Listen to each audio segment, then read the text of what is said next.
नमस्कार दोस्तों, आप सब देख रहे हैं टॉप या न्यूज चैनल में। आपके साथ आपका भाई संजीव कुमार शुक्ला।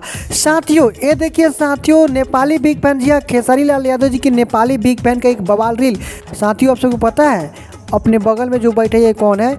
इनके दादाजी हैं। जी हाँ, इनके दादाजी है। दादाजी भी देखिए बिल्कुल साफ रोमांटिक मोड के बिल्कुल एक्शन से वाला जो सीन करते हैं ना, ऐसे खोल दिए हैं। शॉर्ट का बटन देख सकते हैं।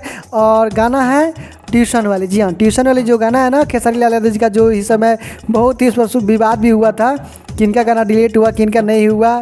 तो हालांकि कोई बात नहीं, लेकिन ये रील को देखिए ना, बहुत ही खतरनाक तरीके से इनके दादा भी अपना स्टाइल कर रहा है। दादा भी थोड़ा मतलब अभी जवान ही है।